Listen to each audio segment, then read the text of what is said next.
বিমানবন্দরের কার্গো কমপ্লেক্সে দাউ দাউ করে আগুন জ্বলছিল শনিবার দুপুর 1টা থেকেই। সূত্রপাত 8 নম্বর গেটের কাছে থাকা কুরিয়ার ডিপার্টমেন্টে।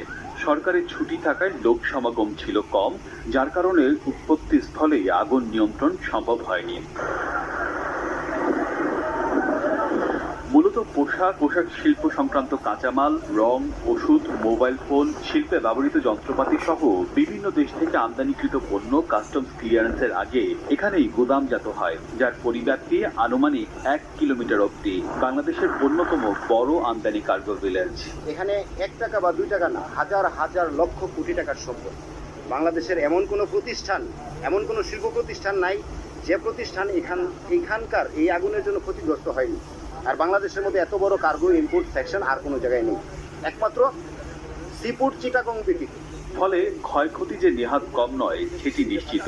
সিএন্ডএফ এজেন্টরা বলছেন, আন্তর্জাতিক বিমানবন্দর হলেও আগুন নেভানোর প্রাথমিক ব্যবস্থা ছিল খুবই দুর্বল। এমনকি ভেতরে অবস্থান সম্পর্কে ফায়ার সার্ভিস কর্মীদের ধারণা না থাকায় আগুন নেভাতে এত বেগ পেতে হয়েছে। এবং এত বড় সুরক্ষিত একটি গোডাউনে কি করে আগুন লাগলো এটা আমাদের বোধগম্য না। কতটুকু ক্ষতি হয়েছে সেটা আমরা এই মুহূর্তে কিছুই বলতে পারবো না।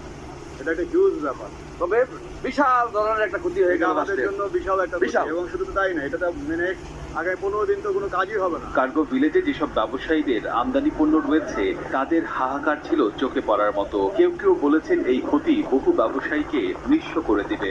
মনে করেন আমার 100 কোটি টাকার মাল ছিল, গার্মেন্টসের অনেকগুলো মাল ছিল আমাদের, বিশেষ করে আমার বিয়ার পাওয়ার সরকারি প্রতিষ্ঠানের $5,98,000 একটা মাল আমি সব রেডি করছি, মাল রেডি হয়ে দিব কালকে। সব শেষ হয়ে গেছে, কোটি কোটি টাকার মাল শেষ।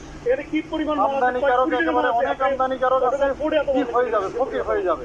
আগুন নেভাতে কাজ করেছে অন্তত 37টি ইউনিট, ছিল সেনাবাহিনীর দক্ষ সদস্যরাও। কিন্তু দীর্ঘ সময় ধরে লাগা এই আগুনে যাদের সর্বস্ব পুড়েছে তারাই অনুধাবন করেছে এর আসল ক্ষতি। আগুনের লেলিহান শিখা শুধু অর্থনৈতিক ক্ষতি নয়, আন্তর্জাতিক এই বিমানবন্দরের নিরাপত্তার চিত্র চোখে আঙুল দিয়ে দেখিয়ে দিয়েছে। প্রশ্ন হচ্ছে, এই দফায় হয়তো ধকল সামাল দেওয়া সম্ভব হবে, কিন্তু ভবিষ্যতের দুর্ঘটনা এড়াতে যথাযথ ব্যবস্থা নেওয়া সম্ভব হবে তো?